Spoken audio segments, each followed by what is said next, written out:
వైశాఖ స్నానాలు ఎప్పుడు ప్రారంభించాలి?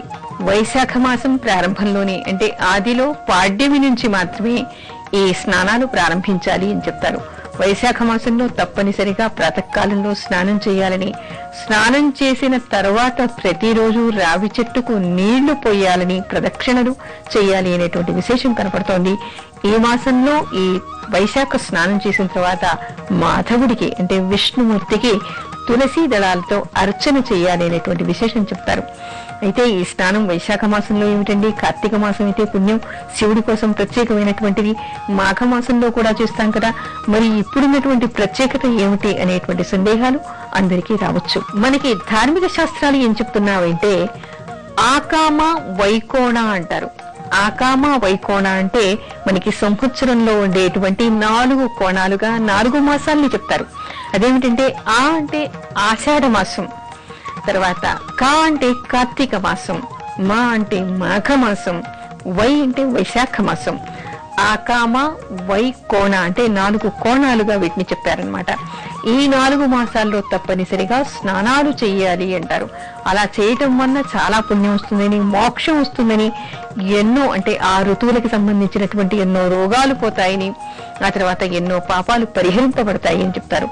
ఈ వైశాఖ మాసంలో చేసేటువంటి స్నానానికి, ఈ 4 మాసాల్లో చేసేటువంటి స్నానానికి కూడా ప్రత్యేకంగా ఒక కథ మనకి పురాణాల్లో కనిపిస్తుంది. అదేమిటంటే పూర్వకాలం ఒక గ్రామంలో ఒక నది ఉండేది, ఒక పుణ్య నది ఉండేది. ఆ గ్రామంలో అందరూ కూడా ఈ 4 మాసాల్లో స్నానం చేసేవాళ్ళు. అంటే ఆషాఢ మాసంలో, కార్తీక మాసంలో, మాఘ మాసంలో, ఆ తర్వాత వైశాఖ మాసంలో కూడా ఒక నియమంతో ఈ 4 మాసాలు కూడా ప్రాతకాల స్నానాలు ప్రత్యేకంగా నదికి వెళ్లి చేస్తూ ఉండేవాళ్ళ.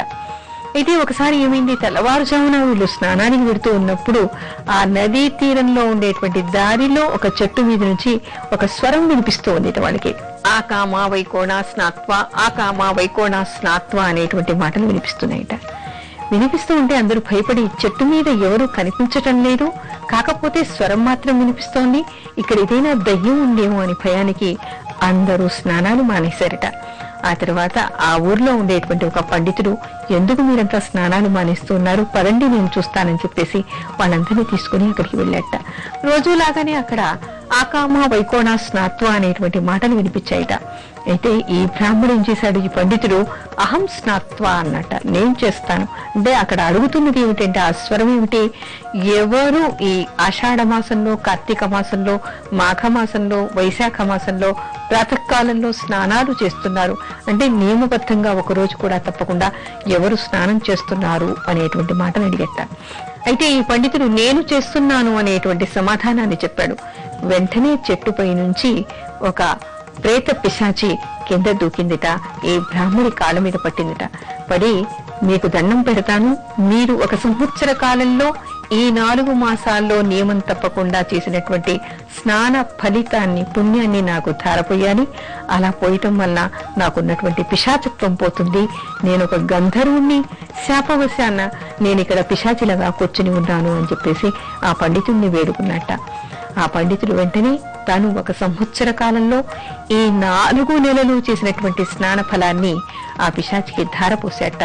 వెంటనే అతనికి పిశాచత్వం పోయి గంధర్వుడుగా మారి మీకు మోక్షం లభిస్తుంది, భగవంతుడు కనిపిస్తాడు, తర్వాత మీరు ఇదే విధంగా ఈ నియమాన్ని పాటిస్తూ ఉండండి అని చెప్పేసి కొన్ని వరాల్ని కూడా ఇచ్చి అతను అంతర్ధానం చెందాడు అనేటువంటి కథనం మనకి పురాణాల్లో కనిపిస్తోంది. అంటే ఇక్కడ మనకి అర్థమయ్యేటువంటి విషయం ఏమిటి, ఈ 4 మాసాలు కూడా సమానమైనటువంటివే. ఆషాఢ మాసము, కార్తీక మాసము, మాఘ మాసము, తర్వాత వైశాఖ మాసము, ఈ 4 నెలల్లో కూడా అందరూ నదీ స్నానాన్ని చేయాలని, సూర్యోదయాత్ పూర్వమే ఈ స్నానాన్ని నిర్వహించాలని, అక్కడ అంటే ఆ నది దగ్గర ఉన్నటువంటి క్షేత్రాన్ని దర్శించుకోవాలని, ఇలాంటి నియమాలన్నీ కూడా మనకి ఆధ్యాత్మిక గ్రంథాలు చెప్తూ ఉన్నాయి. అయితే ఎవరు ఈ వైశాఖ మాసంలో సూర్యోదయాత్ పూర్వం 1 నెల రోజులు స్నానం చేసి ఆ నదీ తీరాన ఉన్నటువంటి క్షేత్రంలో ఉన్న దేవుణ్ణి దర్శించుకుంటారో, ఆ తర్వాత ఇంటికి వచ్చిన తర్వాత వాళ్ళు రావి చెట్టుకి నీళ్లు పోసి ఆ రావి చెట్టుకి ప్రదక్షిణలు చేసి దండం పెట్టుకుంటారో వాళ్ళందరికీ కూడా ఉన్నటువంటి దోషాలన్నీ పరిహరింపబడతాయి అనేటువంటి విషయాన్ని చెప్తారు. అంతేకాదు ఇక్కడ మరో విశేషం కూడా మనకి ఆరోగ్యపరంగా కూడా కనిపిస్తుంది. ఏమిటంటే రావి చెట్టును విష్ణుమూర్తి స్వరూపంగా చెప్తారు. విష్ణుమూర్తి స్వరూపంగా చెప్పినప్పటికీ ఇక్కడ ఈ వృక్షంలో అనేక వైద్య గుణాలు ఉన్నాయి, అంటే ఔషధీ గుణాలు ఇందులో ఉన్నాయట. ఈ చెట్టుకి ఈ ఎండాకాలంలో తాపం ఎక్కువగా ఉంటుంది కదా, ఈ తాపం సూర్య తాపం ఎక్కువగా ఉన్నప్పుడు ప్రాతకాలంలోనే స్నానం చేసి ఈ చెట్టు చుట్టూ తిరగటం వల్ల దాని వల్ల వచ్చేటువంటి గాలి వల్ల కూడా వీళ్ళకి ఉండేటువంటి ఎండ తాపం వల్ల వచ్చేటువంటి అనేక రుగ్మతలు పరిహరింపబడతాయి, అంటే నివారింపబడతాయి అనేటువంటి విషయాన్ని మనకి ఆయుర్వేద శాస్త్రం చెప్తోంది. అంటే ఎన్ని ఉపయోగాలు ఉన్నాయో మనం తెలుసుకోవాలి. అందుకని ఈ మాసంలో ఎవరైనా కూడా స్నానం చెయ్యాలి అని అనుకుంటే ప్రతిపద నుంచి మొదలుపెట్టి అమావాస్య వరకు, అంటే బహుళ అమావాస్య వరకు కూడా ఈ నెల రోజులు ఈ స్నానాన్ని నియమంగా చేయటం వల్ల ఇటు పుణ్యం వస్తుంది, అటువైపు ఆరోగ్యం కూడా బాగుపడుతుంది అనేటువంటి విషయాన్ని తెలుసుకోవాలి.